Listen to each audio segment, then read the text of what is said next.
And so I told the guy, seriously, you got to stop taking your dog to the public bathroom. It's unsanitary and other people have to use it. Wait, why do they have to go to the bathroom toilet bowl when they go on trees and fire hydrants and so many other places? I know.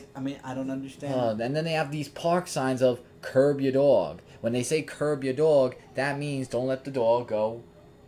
What? What did I say wrong?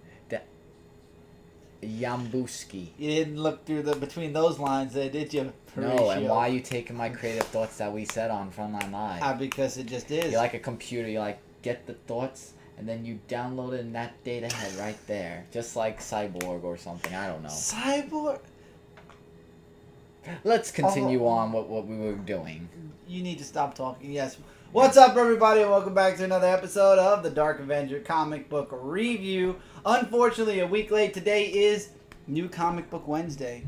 Yep. Get all your new comic books today. Today is August 31st, so you're getting those comics. But before we talk about August 31st books, which will be on next Monday, today we're going to talk about the books that came out last Wednesday, a week late, which were on August 24th, 2016. That's right. And as always, because these books are late, we aren't going to go as in-depth as we normally would. However, we still will be giving you guys the review. So let's get in. Before we actually get into the books that were released on the 24th, there is one book in particular that was not released on the 24th, and that is Argo 5, issue number 22. By Dan. By Dan, and I love this issue. It pays reference back to several books in the Argo 5, I believe 2 books from Argo 5. Last issue and issue number 16, I want to say. And Blue Dynamo goes out on a date with the girl from the last issue. Oh, I love Blue Dynamo. Whose name escapes me at the moment. And I know, Blue Dynamo is my favorite also. And while they're on this date, they bump into this alien, and I'm not going to spoil what he pays homage to, but Dan specifically had made this character to pay homage to a certain person. Read the book. Excellent. And there's so many little nods to the programs and shows that this person was on. Now, when I say Alien, there's not that many TV shows back in the 70s and 80s that were Alien shows, so you can basically round it out to about, I believe, 2 or 3 shows. Mm-hmm. And there was, I will say one thing, there was an alien that looked like Alf in it. I loved it. Wow. And the thing is, this other alien, I can't pronounce it, but it starts with a T, is coming to Earth now. And it's where this main alien, basically he's saying, I'm going to just live the rest of my life out because when this guy comes, he's going to eliminate all of Earth because there was a mistake.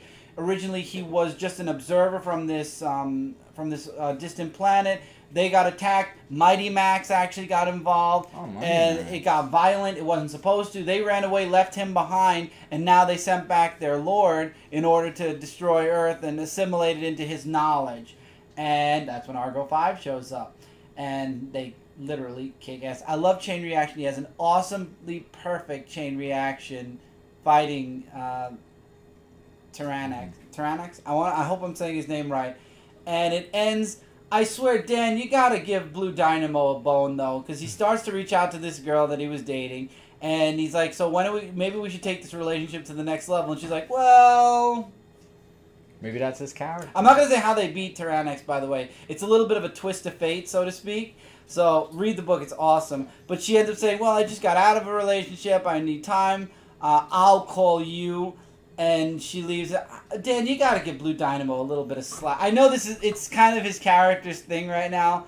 But I feel so bad for Blue Dynamo. And then, of course, you got some really cool pinup art. I can't wait for the next issue of Argo 5. I love it each and every time it comes out. Guys, argocomics.com if you'd like to check out That's those AGRO books. Comics. I was going to spell it. AGROcomics.com. Yes. So now ARGO, not AGRO. I said ARGO. I thought you said, I don't know. I'm hearing things. Well, whatever. Anyway, it's ARGO. The link will be in the description anyway. You can go check out Argo 5. You can go check out Death Squad. You can go check out Law and Order. And Sorority of Power. And Sorority of Power. Giggity all Goo there. Stars. All the time. You can buy the latest Sorority of Power to see Michael. And it's a Giggity My Little Goo. Pony. We're not going to get into that. Let's get into the books that were released on the 24th. Yes. We're going to start with Archie, issue number 11. I liked it. It's a battle of the bands, and Archie and the Ronnies, yes, Veronica joins them as the singer, are going into this talent night, and Betty goes into another band, Betty and the whoever's, and they battle each other. And it turns out the Ronnie's and Betty's band are popular, and the book is separated into different chapters focusing on different characters. Betty's having a hard time with her band. Archie finds out that Veronica can't sing unless she's looking at him. And it was crazy. And then they did the battle, and both bands were popular in the end. And the best part of it all is Betty and Archie at the end of the issue finally come to, Betty's like, I want to be your friend again. And Archie's like, we never stopped. It was a wonderful moment. And then the guy that's crushing after Betty is watching in the shadows, and Veronica's watching this in the shadows as well. And honestly, in this incarnation of Archie, I would like him to be with Betty.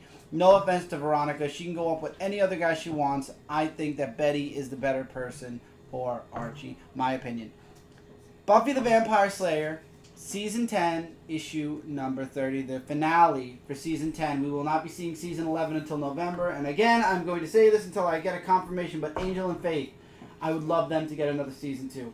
But anyway, Buffy and the others fighting the spirit of vengeance. Last issue, Xander was turned to dust. And now Buffy and the others are fighting against the spirit of vengeance. I cannot pronounce his name. And his followers.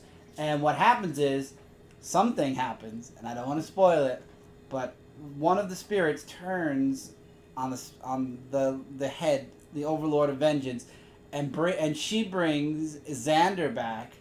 And then he turns on her, and basically all of his followers are like, you know what? We just saw what you did. We're not backing you up. And they left. Buffy and the others go to town on him. He escapes barely by the skin of his teeth. They got the vampirics back, by the way, also, so they got the book back. And then they use the book, as a matter of fact, to, what do you call it? Get out of here, you filthy fly. They use the book to find him and to finish him off, and he's like, no, wait, don't kill me. I'll grant you any wish you want. You want your girlfriend back? You want, Spike? You want to be human? Whatever, I'll give you anything you want. Just let me live. They end up killing him. I figured. Because we all know that there's a price to pay when you ask for a wish. And then they become the new council to counsel over the book. And that's how the book kind of ends. It ends with like the new status quo and the new setup that's made. And the next season, I'm looking forward to seeing how things progress from the end of this issue through however long of a span from this point to wherever we're going to start in season 11. I thought it was great. It was a great finale, a great moment. I really enjoyed all the books I read from Buffy the Vampire Slayer season 10. Godzilla Rage Through Time issue number Across Time issue number 1. I don't know how I feel about this book yet. Is this an ongoing or mini? Mini. Okay. There are these two explorers that are looking for Godzilla, I believe, or at least places where Godzilla was, and it goes back all the way to rural Japan, where these two clans are fighting, and then all of a sudden they get attacked by monsters, and then Godzilla, they go and call Godzilla. Godzilla shows up and saves them, and then they have to chase Godzilla away from their town. And in the present day, you've got these explorers that are looking through ships from the rural Japan time that were attacked by Godzilla. And I don't know if they're looking for Godzilla or if they're looking for signs of Godzilla or whatever. It's an interesting book, but not exactly what I thought it would be. Really? Oh. Yeah, I don't know. These past two minis are okay, but not on par with Godzilla Rulers of Earth or Godzilla in Hell. But maybe I'm wrong. Maybe the series will get better. Lake of Fire issue number 1 is going to get an honorable mention. I enjoyed it. I thought it was really nice, but I'm not sure if I'll be continuing it yet. There's about 30 plus or 40 plus pages of story, a lot of dialogue. Takes place in the night era where these aliens, these little alien, I don't even know what you would call them, like alien beasts are, were released in that area, and they're fighting them. And I don't know. We'll see where the next issue goes if I'm still into it, but interesting stuff. Mighty Morphin Power Rangers Annual issue number 1. Really not much to say except there's a lot of little mini stories in there that I like really the cover. Great. Cover's amazing. You've got a story about Jason. You've got Goldar's backstory finally, where we get to see Lord Zed for the first time in the Boom Studios comics. We get a Ranger story. We get another story drawn by the artist that does Chew, which was really interesting. And I believe there was a Bulk and Skull story, if I'm trying to remember correctly. Bulk and Skull was in it. Either way, it was a great annual, nice little mini stories in it. I would definitely recommend it. It was really good. Snotgirl issue number 2. I'll be honest with you guys. I gotta agree with what Mike Spider Slayer was saying on his show, which is to pay it or slay it. You guys should check it out. Only 2 episodes in, but really awesome stuff. I wasn't digging this book. I was like, okay, this is turning into girly fashion 101, and I don't see myself holding on to this book until we got to the point where all of a sudden the girl we thought that died in the first issue is not dead. So now there's a mystery going on. Is she really dead, or is the girl, Lottie, losing her brain? Now I want to know, before I drop the book, if she's losing her mind. Alright then. So we go to my books now, which is Dejah Torres, issue number 6, which is the final issue. Which I'm really sad to see this go, because I actually enjoyed Dejah Torres, the wife of John Carr, in case you... We know Okay, who okay, Dejah I'm Torres just is. telling you. But yeah, but basically, long story short, she fights the Emperor guy who wanted to take over all the land. They have a fight battle. And even though she didn't really find out about her mother and father like she was set out for, she actually said that she protected her people that were needed. And, you know, and you see John Carter in there as well. But it was a really intense book, and I really suggest you guys get trade paperback of the whole issue. Ghostbusters National issue number 8, which I did review here on Comic Frontline. I'll just give a long and short of it. The Ghostbusters return to New York. Egon has been shot by, I forgot what his name was. So they're going on an investigation to find out more info about where Egon was sent. The real Ghostbusters Egon, however, comes to the IDW Ghostbusters universe to read Egon's book. And the only way to bring Egon back is to destroy the book. And I don't know if there's a catch to it. But... I like that really they brought awesome. the real Ghostbusters Egon. Yeah, it was like really awesome to see them. Grimm Tales of Terror, issue number 11. The tales of the, I guess the missing hitchhiker or something like that. And really just long story short, it was talking about this guy who was stranded nowhere because he had like this car and everything. So he goes to this diner, and then he hears about the story about this girl who... had problems, and she was like a demonic entity that got rid of people who were like treated her really bad verbally or whatever. And this guy actually meets up with her, finding out that the diner wasn't there long ago after he had that horrible nightmare. And he really gets it though. That's what I like about this book. So I like a great story that's like that. And the next issue is going to be really good as well. Miss Fury issue number 5, which is also the last issue of this series. A lot of your books are ending, which is good because that means you have room for newer books. Exactly.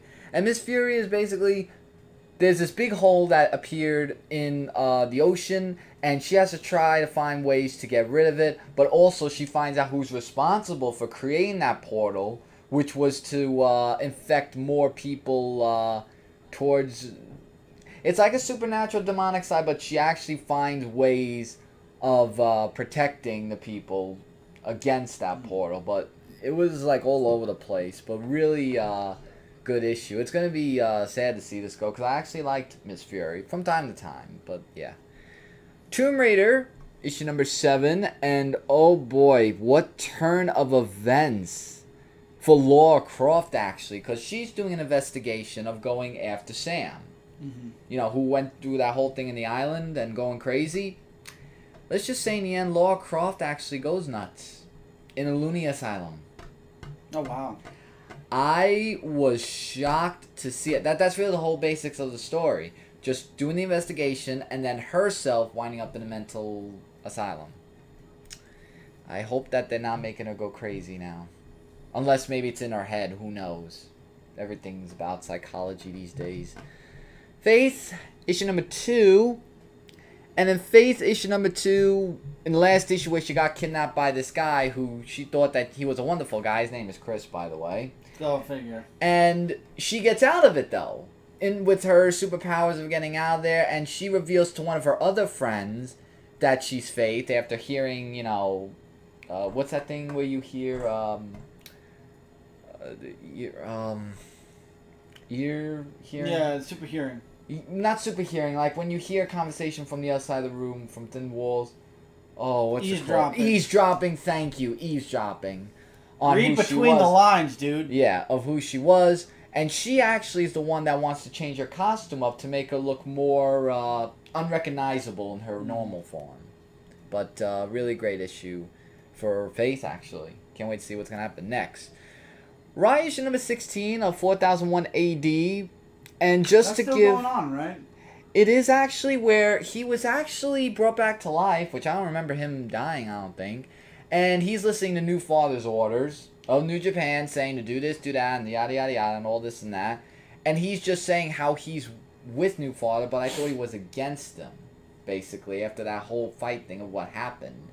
So this is like a new turn for Rai, but I want to see what's going to happen in the next issue just to see how all this is going to turn out. And finally, from me, digitally of Indies, Generation Zero, issue number 1, which will get an honorable mention. Yeah, everybody was talking about it last night. That's why I thought you should look into it. It looks good. I didn't read it yet. You started reading it. Yeah, it's like basically these children who have these misfortune events that are going on, and they want to try to find a way to get out of them.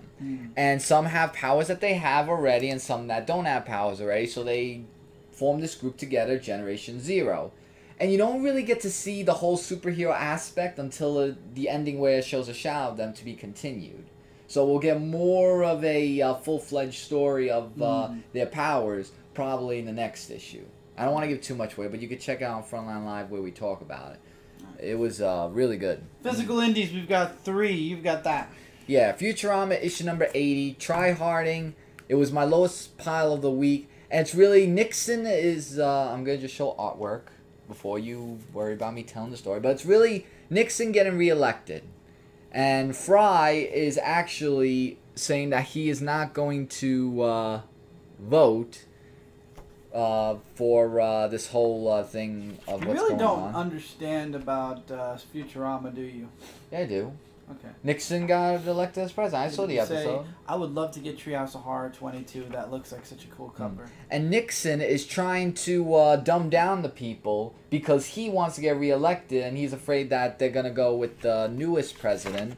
So he tries these different experiments of how to do that. And Fry, which him being the dumber one, is actually being the smart one to find out, you know, what Nixon was all about for this one. And I like how Michelangelo appeared in the last issue of the last panel of the issue where Zoidberg took his shell and his nunchucks, and he wants to come get them back and everything.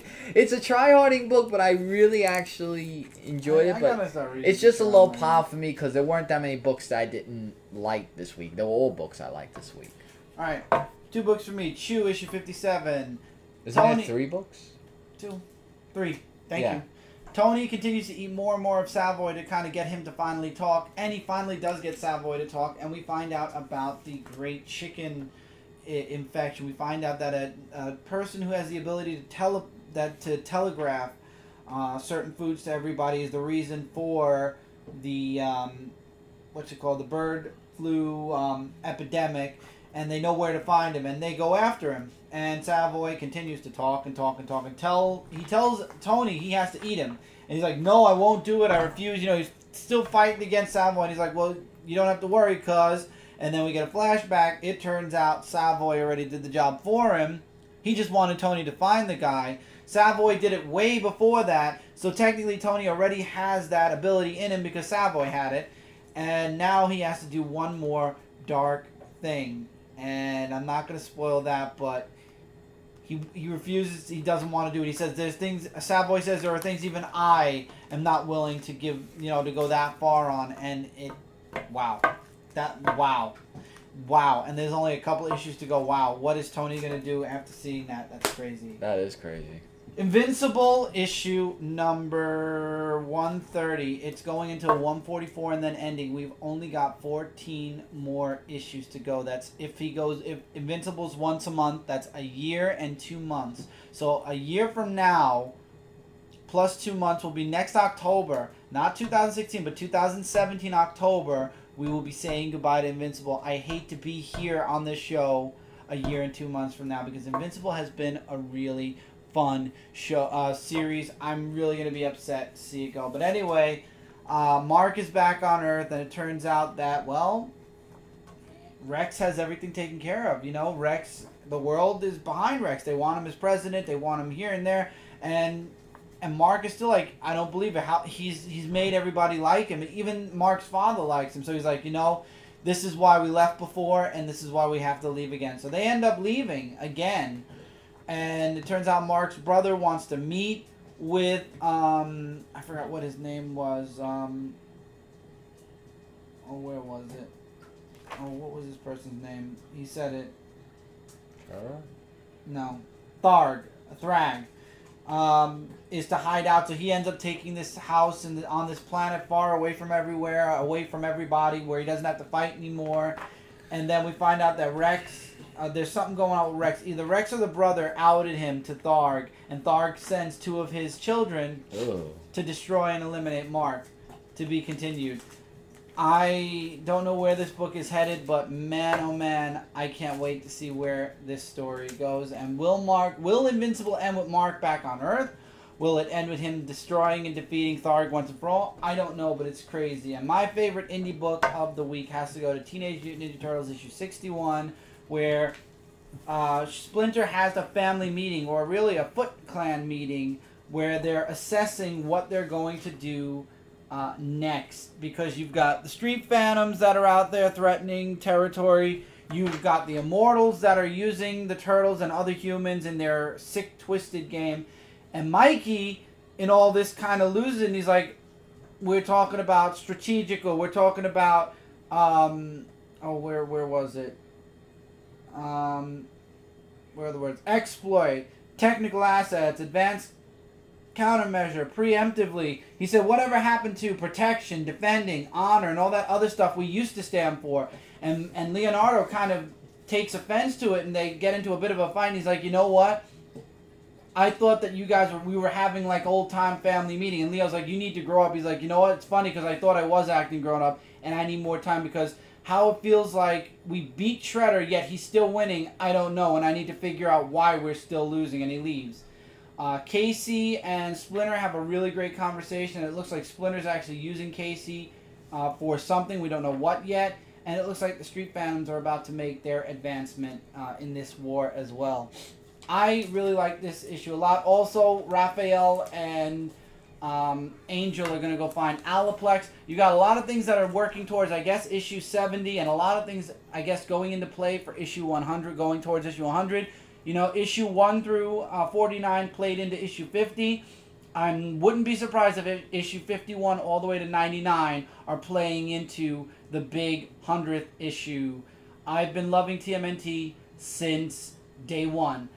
It faltered 2 issues because of art, or 3 issues because of art, and last month's issue, I think it only fell because Action Comics' return was just so grand, and the story was so grand that it literally, this was still a 5-star book, but Action Comics just made it by that little extra mile. But all in all, TMNT has been an amazing comic book from issue 1 to issue 61. You guys are missing out on a lot. If you are not reading this, go back and trade paperback it. We only have 3 Marvel books this week, 2 for me and 1 for Mike. Captain Marvel issue number 8 is Carol dealing with, you know, the board wants her to work faster with Ulysses. The people are starting to question her about using Ulysses, and the war is going on between her and Iron Man. She goes and talks to Clint about what he did way back in issue number 2 or 3 of Civil War 2. And he said, you know, I did it because I knew he was going to Hulk out, and we all saw what was going to happen. We were all going to die, and we had to prevent that from happening. Carol is still kind of like, I'm not sure if this is a good idea or not. They end up putting a guy in jail for something that he didn't do yet, and probably it wouldn't have been him, or it wouldn't have been his fault. And it impacts the family in a deep way until, of course, T'Challa comes in and kind of helps settle things up a little bit for the family while the father's going through his hearing process. But still, you can see even in Captain Marvel what Carol is doing is wrong, and I think she's finally starting to maybe see it a little bit, but now she's starting to tune people out because Clint had to open his big mouth and say, just don't care about what anybody says except yourself. At the end of the day, you have to be happy with you. Venom Space Knight, issue number 11. Finally, Venom is back on Earth. Flash is there to find Mania.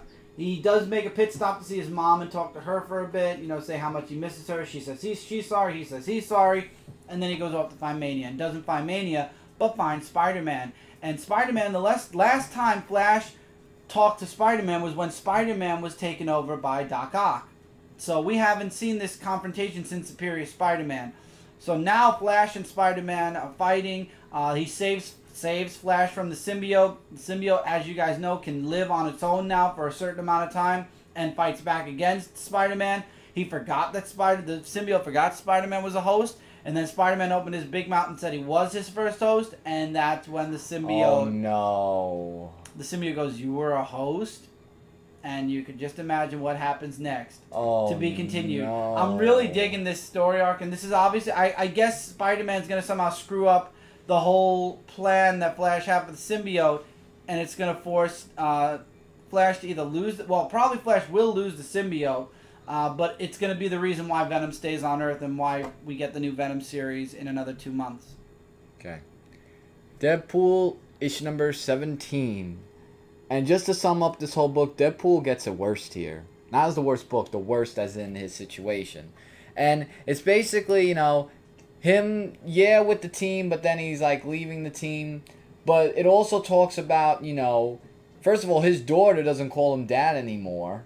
Oh, wow. Like, his daughter just, like, says, you know, Wade, because he's, like, you know, always out and everything. And that woman, I forgot what her name is the new guardian for her. And not only that, he goes back home to his wife and found her with another man, which Deadpool kills. And then he does the whole, you got a lot of explaining to do after that. We're talking about the, what's her name? Shackley, whatever her name was, and what's her name. But, yeah, I felt really bad for Deadpool, but with all that of what's going on with Deadpool, things are getting thrown at his face left and right, so lots more happen if you read the book. Alright, we're going into DC Comics now, which is the rest of the bulk here. And we've got Hal Jordan, and none of these are in any specific order. You'll see that the number ones are actually in between 2 books that I have as well this week. Because you guys heard us talk a lot about most of these books, so it's really not going too far. If you'd like to hear like a super in-depth talk or discussion, check out Frontline Live episode 120, which was yesterday. And title, Can You Read My Mind? So, Hal Jordan and the Green Lantern Corps, issue number 3. The Corps is back, but they're still not operational. Guy is fighting these unknown people to find out information, and Hal Jordan, throughout all of this issue, is fighting the Sinestro Corps members, and Sinestro is making a deal with the Sacrament. And we don't know who the Sacrament is yet, but the Yellow Lanterns are gaining more and more power, like 120%, 130%, 150%, because a lot of people are starting to feel fear. And I believe the rings make it to about 200. Yeah, they make it to 200%. And unfortunately, it kind of overpowers Hal. But it shows how strong Hal fights, you know, how strong his willpower is before he finally just doesn't have enough. And it looks like the Sinestro Corps is going to have Hal. So things are not looking good for the Green Lantern Corps in the beginning of this Rebirth series. And hopefully Guy will get back to John and the Green Lanterns will get together, because it looks like it's going to take a lot. During the Sinestro Corps war, it was an even fight. This time around, it looks like the Sinestro Corps might actually have the upper hand finally. And Saranic knows it's her fault. So go figure how bad she feels. Wonder Woman, issue number 5. Wonder Woman is still with... I don't feel like there was a lot of story in this issue, but there was gorgeous artwork. I will say that. Wonder Woman is still with Cheetah, and she's trying to figure out a way to get home. She's like, you know, I made it back to Themyscira before. I don't know what's happened now. And I'm having all of these memories come back to me. So again, I believe this is playing into what's going to be happening in 2 years. Where we're going to finally get down to what's going to happen with the DC Universe. Because Rebirth, like they say, is just, you know, leading into a big event that either will bring the DC Universe back or change it again. I don't know, but I'm nervous about that. But we don't have to worry about that for 2 years. So 2 years from now, I would say that's when you'll see me panicking. So not in 2017, but in 2018 around this time, I'm going to be panicking like crazy. So enjoy me for the next 2 years before we get to this point. So Steve is going to be used as a vessel for this guy. Wonder Woman. I love how this woman, what's her name? Trying to find her name. Etta? Etta, thank you. says that Steve Trevor and Wonder Woman have a very unique relationship. They always find each other. When one of them needs the other, they just are always there. And Wonder Woman shows up with Cheetah. It turns out they were going to the same place where Steve was.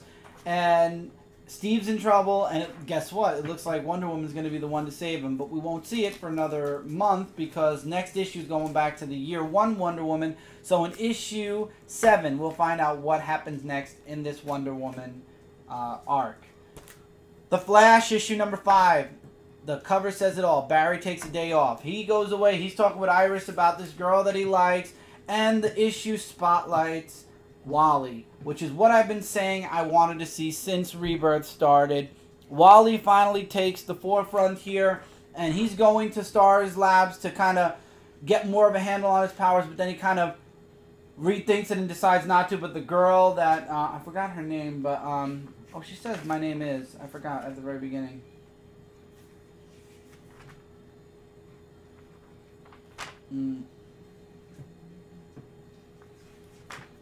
Here we go. Mina. And they go off and they help some people using the Speed Force or whatever. And then Godspeed attacks. Uh-oh. And that's where Barry actually... This happens... Wally's already gone. Mina goes back on her own to Star Labs. And Godspeed's the one that's attacking Star Labs. And one of the students runs to find the Flash, finds Flash, but by the time Flash gets back, 2 students were lost, and Mina went missing. This is what happens when Barry Allen takes a day off. But of course, we all know Barry belongs with Iris, so it's no surprise that any girl that kind of gets close to Barry at this point is going to disappear or die or turn into a villain. All right. So let's do this one, and then I think I have one, and then you go into your issue number 1. Yeah. Batgirl issue number 2. Batgirl's adventures in in Japan continue, and what I liked about this book is that she actually goes into like a martial artist type of thing, because she sees this tattoo and she wants to know what the tattoo represents, and that's what she's really trying to do. She goes with a trainer, Mei Hayo, who's a gym owner, trainer of martial arts, where they do some sparring, and you could see how Barbara and his name escapes me, Kai, like, you know, how they're trying to get together and how they were together, but then Batgirl Barbara tells him, you know, you can't see the future when the past standing in your way, so basically she just doesn't want to try that relationship level yet. And right. With the sparring, she sees the tattoo again, and then she gets knocked out. So this tattoo is going to play a really huge thing in Batgirl, and I really want to know how more of a story we could get behind that. That's really something. Alright, now before we get into the issue number 1, Titans issue number 2. Kadabra brings in Puppet Titans. And I'm talking about the Teen Titans of old. Where are they? And actually, what's her name? Linda... Was it Linda?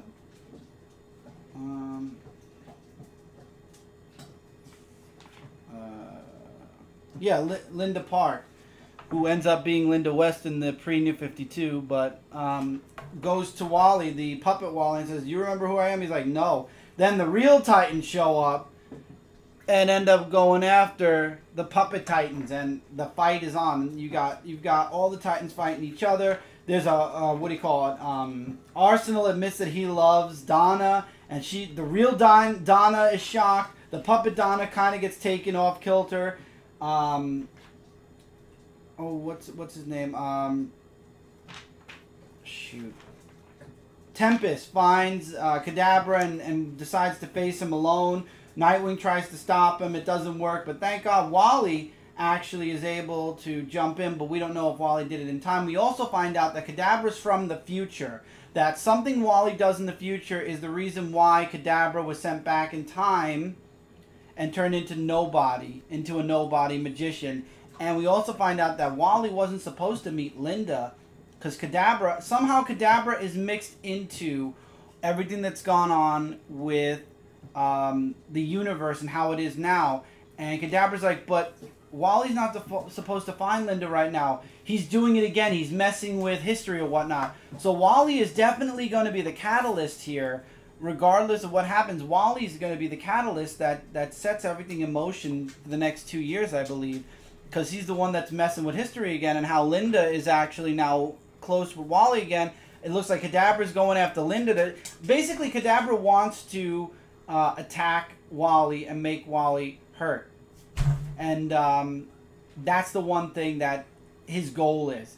It's really interesting, and that's why he starts to attack the Titans, since Linda he can't really attack yet. Really good stuff. I'm really digging Titans right now. I'm really liking it. Titans a lot. And Mike, you're going to be doing Teen Titans. I believe Michael will be starting Teen Titans in about, what, a week or two?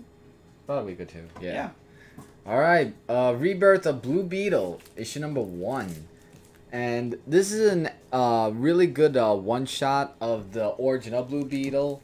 And I like the story of, you know, how it talks about his character, and then as well as going into, you know, Mr. Cord, because Mr. Cord's like his mentor. And we also have some really great artwork, I should say, in this story. And, you know, he just goes after these two villains who are obviously causing trouble. I mean, you know, we didn't see that coming. And then one of Dr. Fate shows up. Yeah, Dr. Fate actually does show up a little bit in this issue, saying that, you know, you're playing with magic and yada yada yada about with Blue Beetle. And it looks like that there's going to be a new villain who is going to be added to Blue Beetle, which is the main villain. And we're going to find out more as the issue continues on in the ongoing series. So as a one-shot, I would really recommend you check that out. Deathstroke issue number 1. Where, 3 number 1s this week. Yes, there are. I think they would have saved one of them for today, the 31st, but nothing from the 31st, by the way, from DC except for a Hanna-Barbera book. Yeah, and this one I reviewed for Comic Frontline, so all I could say is it talks about Slade's character working with Wintergreen. That's right, you did a solo review of this. Who's going after the TikTok clock man. I really just cannot remember his name for the life of me. I don't know why, but they go after him, and the artwork is really drawn really nice in this issue. And they go to save Matthew from the clutches of the TikTok man. That's why I have to call him, because I really can't remember the name. But Matthew actually found another form of Deathstroke's costume. Because remember, he's wearing the other one. And can I hear maybe Deathstroke number 2 or the second with Matthew? And I don't know if it's going to be used for good or not. But curiosity's killing the cat for me to try and find that out. Also, another one I reviewed on Frontline, the Hellblazer issue number 1. And as I guessed, in the first issue, John Constantine meets up with Swamp Thing. Constantine and Swamp Thing are just those two kind of, they always end up finding each other. Well, he's basically saying that he owes him a favor, and that Swamp Thing's looking for Abby, and he's really concerned about her. And Mercy, who actually John Constantine goes to, I kind of see a weird thing where Mercy felt an attraction towards Swamp Thing, like being like really nice to him, and then just telling John Constantine to go, you know, just to go away, basically. And John Constantine really didn't like that, you know, that happened. So that's gonna be really something else. But I found that weird. And then we get these two characters from the beginning of the book that at the end of the book, Ajin and his name is in the beginning here. I think Jiraiya. Oh, Marid. And something about Marid uses him for something that's going to appear in the next issue. And this fly, I'm telling you. I know, it's really annoying. You can find out more when I get the issue. And it just flew around my head. Okay. I've got 2 books left. We've got Batman Detective Comics 939. We're in the 900s for this book. I'm loving this book so much. So there's a really deep moment in the book with Bruce and why do I forget her name? Oh man, I can't remember her name. Oh my darling, what's her name? Yeah, it left me for the moment, but We did talk about this. Batwoman. Too, right? Let's just say young Batwoman. Yeah. There's a really good deep moment with both of them in the past where Bruce's family died. Then we get to the present, and you know her and Batman have a back and forth. Tim is actually going to be leaving the team after this whole colony thing because he wants to go to what was it, a school. When the colony stuff's over, he's going to be going to the what do you call it, the Ivy Ivy League? The Ivy University, because he's super smart.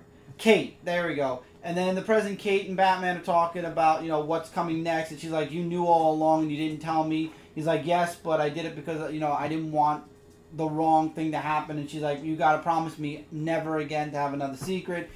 He agrees. Batman outs Kate's dad to the president. And then we find out that he sent the drones out to kill all of the sleeper agents to the Shadow Society. And it's up to the Batman and the rest of the Bat family to stop the drones. I love this page. This page's layout was perfect. But Tim actually ends up hacking into the kids program and rewrites the target for all the drones.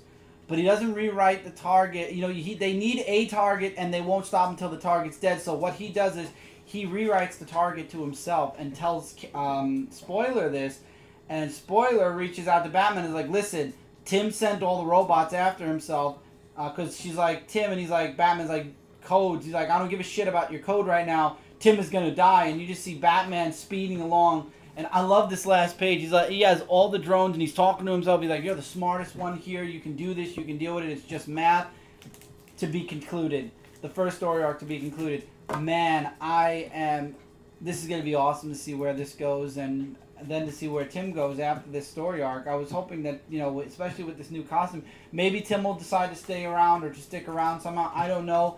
But really awesome. I'm really loving Detective. And then finally, Action Comics 962, the final issue to the Versus Doomsday. So one thing I've said over and over again, I'm not going to harp on it again, is Superman and his family. We really need Superman to be Superman and not to worry so much about Lois and his son. Especially because his son is developing powers now. Maybe that's what the whole point is, once again, is him getting used to the point that he's Superman again, and now his son is stepping into the spotlight as a Superboy. We don't know if he's going to be called Superboy yet, and letting go a little bit more because he's held so tight to Lois and his son for years. While the other Superman was on the, you know, in the New 52, and before that, a whole other year on oh god, whatever planet it was during the event, where all of the universes crossed over. Earth? Convergence. Oh. That Earth that they were on for like an entire year. Yeah. And he lost his husband. Anyway, Superman's fighting Doomsday. Wonder Woman is getting a little antsy at the Watchtower because she wants to help Superman. The people who tried to trap Doomsday at the end of the last issue, yeah, they all ended up dying. So Superman throws Doomsday, basically. Yes, he throws him across the world to his Fortress of Solitude where he has a makeshift Phantom Zone projector. Lois gets tired of Wonder Woman sitting around and is like, that's it, Diana, you need to go. You need to go help Superman. You need to go help my husband. You got to help Clark. And she's like, but I promised your husband. She's like, I don't care. You need to go. He needs you more than we need you. We're safe here. So it's Wonder Woman and Superman versus Doomsday again. Superman sends Doomsday to the Phantom Zone and goes to Metropolis. And apparently Metropolis is digging Lex Luthor as Superman for now, which is kind of weird. So he's like, I think we'll work better as allies than, you know, fighting each other. The world could use two Supermen instead of two Supermen fighting. He's like, fine. And then he's like, hopefully this will make us allies. He's like, nope, not yet. I need to be sure. I need to be sure before I, before I can make that decision. And obviously Lex has something. I know Lex just like Clark knows Lex. There's something else going on in that man's mind. Goes back to Lois and his son. And then we find out that Oz... This is the biggest spoiler here, but everybody knows it because we talked about it on Frontline Live. Oz intercepted the Phantom Zone teleportation and ended up catching Doomsday before he was fully transported to the Phantom Zone. So now, basically, Oz has Doomsday as a weapon. We're going to be seeing this again either in 2 years or at some point when Superman does go one-on-one with Oz. So, with that, that's it for this week's comics, guys. As always... if you feel free to leave comments below, Pete, I know you're going to have your top in the comments below. I have to still answer yours from last week. We were busy from the end of last review to this review. As a matter of fact, you guys probably won't see the intro. I'm going to throw this up as soon as possible, so it's up and there. But again, Pete, looking forward to your comments, and I'll be answering your last week's comments as well. As always, we are Comic Frontline, your #1 source for comic-related news, reviews, and a whole bunch more. Stay tuned. The Dark Avenger comic book review show will be back on time next week. I will be going away for a day next weekend, but I should have my books with me, so I should be able to read them. Fingers crossed. And it's going to be a light week this Wednesday. I believe there weren't that many books to begin with anyway. Okay. Thank you guys so much for being here with us. Feel free to comment below, just like Pete. Let us know what your favorite books were from the week of the 24th. Stay tuned for the week of the 31st. And yeah, till next time, everybody, take care. Keep reading, keep collecting, and we'll see you guys really soon in the next review. Bye, everybody.